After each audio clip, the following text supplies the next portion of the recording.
ஒரு சமீபத்தில் ஒரு கேள்வி கேட்டாங்க, என்ன சார் நீங்கள் ரஜினிகாந்த் நீங்களும் ஒரே வயசு, ஒரே இது, ரஜினியை நீங்கள் தான் ஸ்கூட்டரில் அழைச்சிட்டு வந்து அவர் வாய்ஸ் ரெக்கார்ட் பண்ணி முதல்ல ஆல் இண்டியா ரேடியோவில் போட்டிங்க. அவர் சினிமா சூப்பர் ஸ்டாராக இருக்கார், நீங்கள் ட்ராமா சூப்பர் ஸ்டாராக தானே இருக்கீங்க, உங்களுக்கு வருத்தமா இல்லையாண்ணா? யோ, நான் 7000 ட்ராமா நடிச்சிட்டேன், நாளைக்கு ரஜினி ஆசைப்பட்டா நடிக்க முடியுமா? சார், ரஜினி வந்து யாரும் அவர் யாரையும் தன்னை கம்பேர் பண்ணிக்கிட்டு இவர் நம்மளோட சுமாரெலாம் அவர் நினைச்சதே கிடையாது. வெளியில தான் வெளியில பேசுறாங்க அவங்க. அந்த சினிமாவில் இருக்கிற ஒசரமும் அகலமும் நிஜமாவே ஒருத்தர் இருக்க முடியுமா சொல்லுங்க? அது ஒரு பிம்பம். அதை நிஜம்னு நினச்சிக்கிறவன் அந்த பாமரத்தனமாக இருக்கிறவன் தான் ரசிகன், பாமர ரசிகன், படிக்காதவன். அவன் படிக்காதவனும் இல்லை அந்த பொம்மையை நிஜம்னு நினச்சிக்கிறவன். ஒரு தடவை ட்ராமா டேட்டு கேட்க போகிறேன், ஓம் விக்னேஸ்வரா கல்ச்சரல் அகாடமின்னு. அந்த செக்ரட்டரி நான் கூட்டின்னு வந்து அப்படியே கையை பிடிச்சி கூட்டின்னு வந்து நாடகான சபா அது மியூசிக் அகாடமி காம்பவுண்ட் விட்டு, பார்த்தியா இது எவ்வளோ பெரிய பில்டிங்? ஆமாம், பெரிய பில்டிங். இது எவ்வளோ லட்சம் தெரியுமா? ஒரு இடத்துல 1100 பேர் உட்காரலாம். ஆமாம் ஆமாம். இதில் வந்து ட்ராமா டேட் கேட்குறிய, உனக்கு என்ன தகுதி இருக்குது? அதை இழுத்துன்னு வந்து செருப்பால் அடிக்குவேன். பரவாயில்ல சார், தகுதி வரும்போது பண்ணிக்கலாம் சார் அப்படின்னு வந்துட்டேன். அப்புறம் அவங்களே என்கிட்ட ஒரு 3 மாதம் வெயிட் பண்ணி டேட் வாங்கினாங்கன்னு வச்சுக்காங்களேன். ஃபர்ஸ்ட் ஹாஃப் நடுவில் கேட்குறாமெல்லாம் அந்த லாஜிக்கெல்லாம் பண்ணி செகண்ட் ஹாஃப் கொடுத்துட்டேன், விசுக்கிட்டேன். கொடுத்துட்டா எடுத்துகிட்டு போயிட்டான். பார்த்தா என்ன ஏதோ சொல்கிறது நீ, அவன் எனக்கிட்ட ஸ்கிரிப்டுக்காக நின்றுடா, எழுதி கொடுக்கலாம். இப்போ என்னன்ற நீ தானே சொன்ன கரெக்ஷன், எழுதி கொடு அப்படின்னு போயிட்டு. அந்த அளவுக்கு ஒரு பிரதர்லி அஃபெக்ஷன் சொல்கிறேன். அதனால தான் எனக்கும் விசுக்கும் அந்த பாண்டேஜ். டேய், நான் உன்னை பிடிச்சின்னு மேலே வருவேன், நீ என்ன பிடிச்சின்னு மேலே வரணும். Okay okay Visu. இதெல்லாம் இந்த த்ரோட் கேன்சர் இருக்கும்போது சொல்கிறேன், என்னால் பேச முடியாது, என்னாலலாம் மணல் கயிறு பண்ண முடியாது. 2 இல்லை, மணல் கயிறு 2 நான் எப்படி பண்ண முடியும்? நீ மணல் கயிறு 2 பண்ணலன்னா மணல் கயிறு 2வே விசு தான். நான் எப்படி நீ பண்ணலன்னா நான் எப்படி பண்ணுவேன்? நான் பண்ண மாட்டேன்ட்டு. என்னைக்கு உடம்பு சரியாதோ அன்னைக்கு பண்ணிக்கலாம் விசு. அப்படி பண்ணதா. It is a record in Tamil film industry.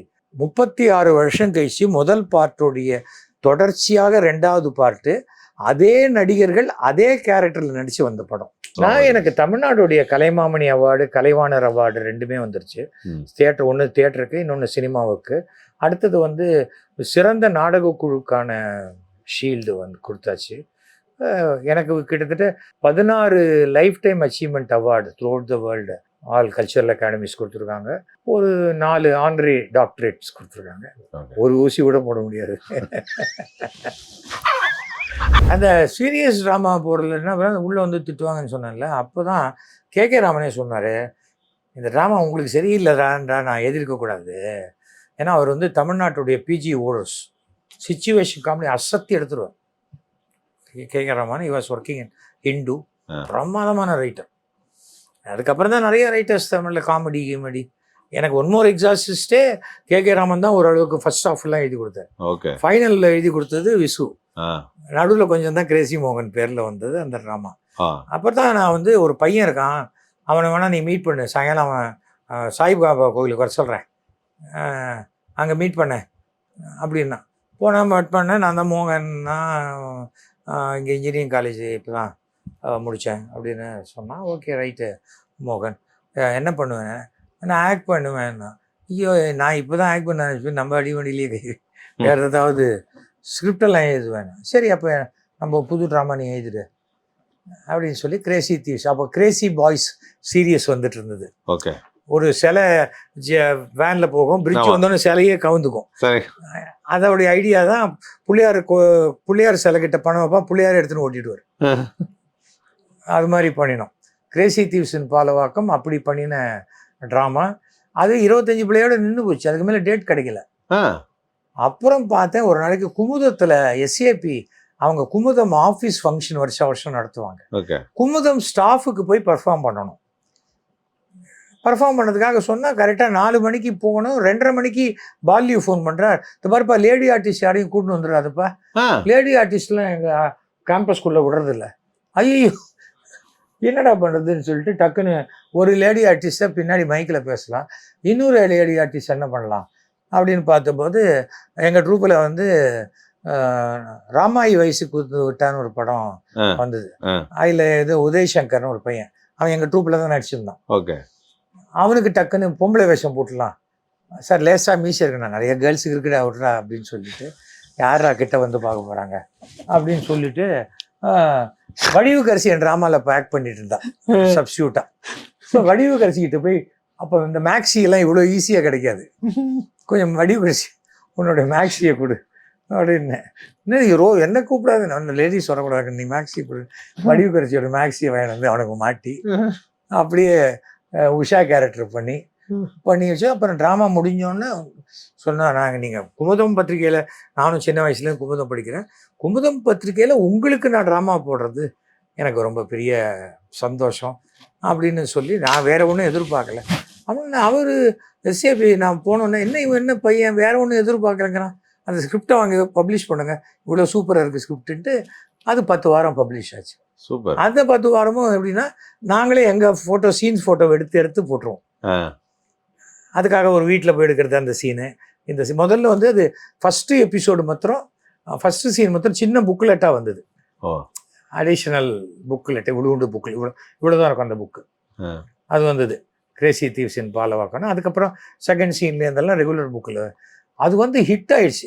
அதுக்கு நடுவில் இடைஞ்சலாக நந்தி மாதிரி நின்ன பல சபா செக்ரட்டரிகள், சில இத்தியாதிகள், என்ன பெரிய ஆள்னு ஒரு தடவை ட்ராமா டேட்டு கேட்க போகிறேன், ஓம் விக்னேஸ்வரா கல்ச்சரல் அகாடமின்னு. அந்த செக்ரட்டரி நான் கூட்டின்னு வந்து அப்படியே கையை பிடிச்சி கூட்டின்னு வந்து நாடகான சபா அது மியூசிக் அகாடமி காம்பவுண்ட் விட்டு, பார்த்தியா இது எவ்வளோ பெரிய பில்டிங்? ஆமாம் பெரிய பில்டிங். இது எவ்வளோ லட்சம் தெரியுமா? ஒரு இடத்துல 1100 பேர் உட்காரலாம். ஆமாம் ஆமாம். இதில் வந்து ட்ராமா டேட் கேட்குறிய, உனக்கு என்ன தகுதி இருக்குது? அதை இழுத்துன்னு வந்து செருப்பால் அடிக்கவேன். பரவாயில்ல சார், தகுதி வரும்போது பண்ணிக்கலாம் சார் அப்படின்னு வந்துட்டேன். அப்புறம் அவங்களே என்கிட்ட ஒரு 3 மாதம் வெயிட் பண்ணி டேட் வாங்கினாங்கன்னு வச்சுக்கோங்களேன். அது மாதிரி ஆச்சு. அதுக்கு பிறகு என்ன ஆயிடுச்சு, அந்த சபா செக்ரட்டரியெல்லாம் பார்க்கலாம், அப்புறம் பார்க்கலாம், இப்போ பார்க்கலாம் அப்படின்னு சொன்னவங்கெல்லாம் மெம்பர்ஸ் இன்சிஸ்ட் பண்ண ஆரம்பிச்சிட்டாங்க. யோ அவ்வளோ சூப்பராக ஒரு ட்ராமா இருக்குது, அதையும் ஏன் போட மாட்டேங்கிறேன்னு. நான் பிரேக் பண்ணி நேராக ஜனங்க கிட்ட போயிட்டேன். இந்த இடைத்தரகர்களெல்லாம் அவாய்ட் பண்ணி அடுத்த ட்ராமா சொந்த வீடு வாடகை இடம், அதுவும் கிரேசி மோகன் தான் எழுதினா. அதை கொண்டு போய் நேராக தினமணி கதிரில் கொடுத்துட்டேன் சாவிக்கிட்ட. சூப்பர். அதுக்கப்புறம் 3வது சாவிலேயே போட்டேன். ஸோ டைரக்டர் நான் ரீச் பண்ணிட்டேன் ஆடியன்ஸை, மக்களை கொண்டு போயிட்டேன். அது கொண்டு ஹிட் ஆயிடுச்சு. அப்புறம் பார்த்தா பேரகன் தியேட்டரில் டிக்கெட் கிடைக்கலன்னா என் ட்ராமாவுக்கு வர மாதிரி ஆயிடுச்சு கலைவாணருக்கு. அவ்வளோதான். அது அப்புறம் தான் கிரேசி மோகன் எனக்கு 3 பிள்ளை கண்டினியூஸாக எழுதி கொடுக்குறேன். அது வரைக்கும் வேறு யாருக்குமே எழுதி கொடுக்க மாட்டேன்னா ப்ராமிஸ் பண்ணிவிட்டு திடீர்னு பார்த்தா நான் காத்தாடிக்கு எழுதியிருக்கேன்னா சரி எழுதுப்பா, ஒன்றும் பிரச்சனை இல்லை. ஆனால் ஒன் மோர் எக்ஸாசிஸ்டும் போது தான் அந்த ரிஃப்ட் பெருசாக போச்சு. ஐ வாஸ் நாட் கான்சன்ட்ரேட்டிங் அந்த ஸ்கிரிப்ட். ட்ராமாவுக்கு 2 நாள் முன்னாடி விசு பார்க்குறேன், என்னடா இது பிளேன் மாதிரி கிளம்பி ராக்கெட்டை மாதிரி பொத்துன்னு உழுது அப்படிங்கிறேன். எனக்கு இருக்கிற கடுப்பில் நான் ட்ராமாவே போட வேணாம் நிறுத்திடலான்னு பார்க்குறேன். என்னடா நல்லா செகண்ட் ஹாஃப் பிரமாதமாக வரணும்டா. நான் உனக்கு வந்த கோவத்துலேருந்து ஸ்கிரிப்ட் நீ எழுதி கொடு அப்படின்னு. நிஜமாவா? அப்படி அவர் தான் அந்த second half KK Raman first half நடுவில் கேகே ராமன்லாம் அந்த லாஜிக் எல்லாம் பண்ணி செகண்ட் ஹாஃப் கொடுத்துட்டேன். விசுக்கிட்ட கொடுத்துட்டா எடுத்துகிட்டு போயிட்டான். பார்த்தா என்ன ஏதோ சொல்கிறது நீ, அவன் எனக்கிட்ட ஸ்கிரிப்டுக்காக நின்றுடா எழுதி அப்படிலாம். இப்போ என்னன்ற நீ தானே சொன்ன கரெக்ஷன் எழுதி கொடு அப்படின்னு போயிட்டு. அந்த அளவுக்கு ஒரு பிரதர்லி அஃபெக்ஷன் சொல்கிறேன். அடுத்த நாள் கடத்தில் 6 மணிக்கு விசு தம்பி நரசிம்ம போயிடுறான். டேய் நாங்கள்லாம் ஸ்கிரிப்டுக்கு அவங்ககிட்ட 6 மாதம் ஆகிறோம், உனக்கு ராவெல்லாம் உட்காந்து ஸ்கிரிப்ட் எழுதி கொடுத்துருக்கான். அவன் என்ன நினச்சிட்டு இருக்கான், ஏய் உங்கள் அண்ணனை திட்டுறது எங்கிட்ட எதுக்கு திட்டுறேன் அப்படின்ட்டு உடனே லுங்கியோடு அப்படியே ஸ்கூட்டரில் போய் அண்ணா நகரில் போய் ஸ்கிரிப்டை வாங்கிட்டு வந்து. அதனால தான் எனக்கும் விசுக்கும் அந்த பாண்டேஜ். சினிமாவில் நாங்கள் விடும் சினிமா வேறங்க மாதிரிலாம் பழகலை. விசுக்கிட்ட நான் என்ன டேட் கேட்குறேன்னு கொடுப்பேன். அப்படிதான் நானும் விசுவும். மணல் கயிறு ஒர்க் பண்ணும்போது எல்லாமே விசு சார் வந்து டைரக்டர். அவர் மணல் கயிறு தான் ஃபர்ஸ்ட் படம். குடும்பம் ஒரு கதம்பம் தான் விசு ஆஸ் அன் ஆர்டிஸ்ட் சினிமாக்குள்ள உள்ளவர். அதுக்கு ஸ்கிரீன் பிளே ஆகும். ஆமா, கதை வசனம் விசு.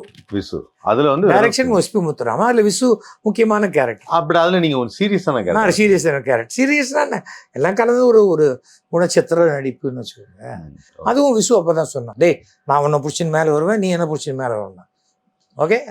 ஓகே விசு, இதெல்லாம் அக்ரிமெண்ட் போட்டு பண்றதா இது அப்படின்னு. அது கடைசி வரைக்கும் மெயின்டைன் பண்ணும். த்ரோட் கேன்சர் இருக்கும்போது சொல்றான், என்னால் பேச முடியாது, என்னாலலாம் மணல் கயிறு பண்ண முடியாது. 2 இல்லை மணல் கயிறு 2 நான் எப்படி பண்ண முடியும்? நீ மணல் கயிறு 2 பண்ணலன்னா மணல் கயிறு 2வே விசு தான் நான் எப்படி நீ பண்ணலைன்னா நான் எப்படி பண்ணுவேன், நான் பண்ண மாட்டேன்ட்டு. நான் ப்ரொடியூஸ் பண்ணுறேன், ஸ்கிரிப்ட் கொடுத்துருக்கேன். ஆனால் நாரதர் நாயுடுன்னு ஒருத்தர் இல்லாமல் அந்த கேரக்டர் விசு பண்ணாமல் என்னால் பண்ண முடியும். அப்புறம் உனக்கு என்னைக்கு த்ரோட் சரியாகிறதோ, என்னைக்கு உடம்பு சரியாகிறதோ அன்னைக்கு பண்ணிக்கலாம் விசு. அப்படி பண்ணதா. It is a record in Tamil film industry. 36 வருஷம் கழிச்சு முதல் பார்ட்டோடைய தொடர்ச்சியாக 2வது பார்ட்டு அதே நடிகர்கள் அதே கேரக்டரில் நடித்து வந்த படம். கிட்டத்தட்ட 15 ரிப்போர்ட்டர்ஸ் அதை விமர்சனம் பண்ணவங்களே இதுலேயும் விமர்சனம் பண்ணாங்க.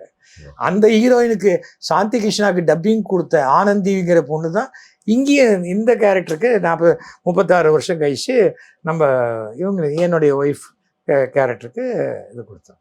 அந்த மணல் கையில் ஒருத்தர் சார், கை லக்ஷ்மண் குரியகோஸ் ரங்கா. குரியகோஸ் ரங்கா யார் அவர் வந்து விசுவோடைய பிரதர் இல்லா. He recently passed away. அவன் டூயல் ரோல் அப்போ. ஆமா, அதான் அந்த இதுல அவருடைய பையன் தான் பார்ட் 2ல என் பையன் அஸ்வின்.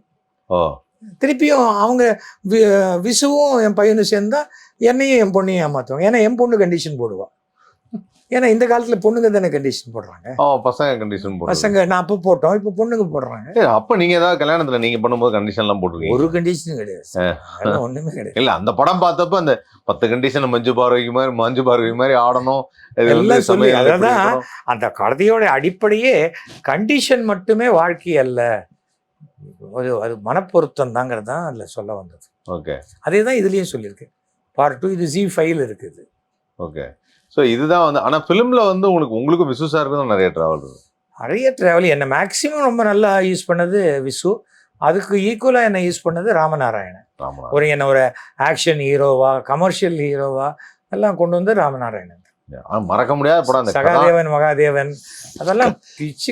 சகாதேவன் கதாநாயகன் வந்து அது வந்து இவருது முக்தா சீனிவாசன். ஆமா, அந்த படத்தையும் நான் ரொம்ப நாள் கழிச்சு யார் டைலாக் ரைட்டராக போடலான்னு கேட்டபோது சார் கிரேசி மோகனே போடலாம் சார்னு சொல்லி தான் அதை போட்டு பண்ணது.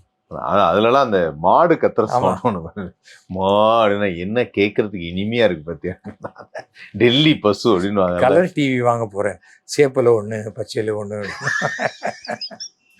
அதெல்லாம் டப்பிங்ல சேர்த்தது. அதெல்லாம் அது மலையாள படத்தோட ரீமேக். அது அண்ட் ஃபாசில் சாரோட ஒர்க் பண்ணதுல ரொம்ப சீரியஸான படம் அந்த போய் பூச்சருவா வந்து தமிழ்ல ஒரு 5 ஆர்டிஸ்ட் ரெஃப்யூஸ் பண்ணிட்டாங்க. நான் எப்போ ஹீரோயினை கல்யாணம் பண்ணிக்கலையோ நான் எப்படி ஹீரோவாக முடியுங்கிற மாதிரி ஒரு கான்செப்ட்ல பண்ணிட்டாங்க. டூயட் கிடையாது, அதெல்லாம் கிடையாது. இன்ன வரைக்கும் அந்த எக்ஸ்ரே கிளாஸ் பார்த்தவங்க என்ன சொல்ற எல்லாமே தெரியுது அப்படின்னு சொல்றாரு. பாடி லாங்குவேஜ் அதுல சொல்றது அவ்வளவு. இன்ஃபேக்ட் அது அந்த ஃபிலிம்ஃபேர் அவார்டில் என்னுடைய பேர் இருந்தது. பட் ரீமேக் படத்துக்கு கன்சிடர் பண்ணக்கூடாதுன்னு அப்போ ஒரு இது இருந்தனால விட்டாங்க. அது வரைக்கும் அது நம்மளாம் எழுதி போட்டு நம்மளே புக் வாங்கி நம்மளே எழுதி போட்டு அவார்டு வாங்குறதெல்லாம் பண்ணாமையே நம்ம பேர் இருந்ததுன்னா அது ஒரு பெரிய விஷயம். வேற என்ன அவார்ட்ஸ் எல்லாம் பெஸ்ட் அவார்ட்ஸ்? எனக்கு தமிழ்நாடுடைய கலைமாமணி அவார்டு, கலைவாணர் அவார்டு 2மே வந்துருச்சு. தியேட்டர், ஒன்று தியேட்டருக்கு, இன்னொன்று சினிமாவுக்கு. அடுத்தது வந்து சிறந்த நாடக குழுக்கான ஷீல்டு வந்து கொடுத்தாச்சு. எனக்கு கிட்டத்தட்ட 16 life time achievement award through out the world all cultural academies கொடுத்துருக்காங்க. ஒரு 4 ஆனரரி டாக்டரேட்ஸ் கொடுத்துருக்காங்க. ஒரு ஊசி கூட போட முடியாது. எனக்கு மட்டும் இன்சுலின் போட்டுக்கிறேன். ஒரு ஊசி கூட போட. Honorary doctorate. இது வந்து நீங்க மக்கள் சந்திப்பீங்களா வெளியில? பப்ளிக்கா பார்க்கும்போது இருக்கிற அவங்களோட ரெஸ்பான்ஸ் ஜாலியா இருக்கு. ஒரு சமீபத்தில் ஒரு கேள்வி கேட்டாங்க, என்ன சார் நீங்கள் ரஜினிகாந்த் நீங்களும் ஒரே வயசு, ஒரே இது, ரஜினியை நீங்கள் தான் ஸ்கூட்டரில் அழைச்சிட்டு வந்து அவர் வாய்ஸ் ரெக்கார்ட் பண்ணி முதல்ல ஆல் இண்டியா ரேடியோவில் போட்டிங்க. அவர் சினிமா சூப்பர் ஸ்டாராக இருக்கார், நீங்கள் ட்ராமா சூப்பர் ஸ்டாராக தானே இருக்கீங்க, உங்களுக்கு வருத்தமா இல்லையாண்ணா? யோ, நான் 7000 ட்ராமா நடிச்சிட்டேன், நாளைக்கு ரஜினி ஆசைப்பட்டா நடிக்க முடியுமா? பண்ண முடியாது. நான் ஒரு தடவை எம்எல்ஏவாக இருந்துட்டேன். இதெல்லாம் வேற. அவருக்கு என்ன உண்டோ அது கடவுள் கொடுத்துருக்காரு. அவருக்கு எம்பி வேணாங்கிறாரு, இது வேணாங்கிறாரு, இது வேணாங்கிறாரு. அவர் அப்படி, நான் இப்படி. இதில் எதுக்கு இன்னொருத்தரை பார்க்கணும்? சின்ன வயசில் நாங்கள் வீட்டில் அப்படி உட்காந்து சாப்பிடுவோம் ரவுண்ட் டேபிளில் எல்லாரும். அது போடு அப்படின்னு எங்கள் அம்மாட்ட கேட்டால் எங்கள் அப்பா ஒரு ஸ்கேல் எடுத்து அடிப்பார். அது என்ன இன்னொரு தட்டை காமிச்சு கேட்குறது, உனக்கு என்ன வேணும்னு கேளு அப்படிம்பார். இப்போ நான் எனக்கு கடவுள் கொடுத்தது மிக சிறப்புன்னு நான் நினைக்கிறேன். பட் 2 பேரும் ஆனா அவங்க சொல்ற மாதிரி என்னன்னா ஏஜ் வைஸ் 2 பேரும் ஒரே மந்த் வேற. ஒரே மந்த் 14 நாள் வித்தியாசம். அதனால அவர் 12 நீங்க 26. 26 1950. 1950. ஓகே. பட் ஆனா அச்சீவ்ட் a lot. அது வந்து நீங்க சொன்ன மாதிரி பெரிய சாதனைகள்லாம் நம்ம படுக்காது சார். ரஜினி வந்து யாரும் அவர் யாரையும் தன்னை கம்பேர் பண்ணிக்கிட்டு இவர் நம்மளோட சுமார்லாம் அவர் நினைச்சதே கிடையாது. வெளியில தான் வெளியில பேசுறாங்க அவங்க. அந்த சினிமாவில் இருக்கிற ஒசரமும் அகலமும் நிஜமாவே ஒருத்தர் இருக்க முடியுமா சொல்லுங்க? அது ஒரு பிம்பம். அதை நிஜம்னு நினச்சிக்கிறவன் அந்த பாமரத்தனமாக இருக்கிறவன் தான் ரசிகன். பாமர ரசிகன், படிக்காதவன். அவன் படிக்காதவனும் இல்லை அந்த பொம்மையை நிஜம்னு நினச்சிக்கிறவன்.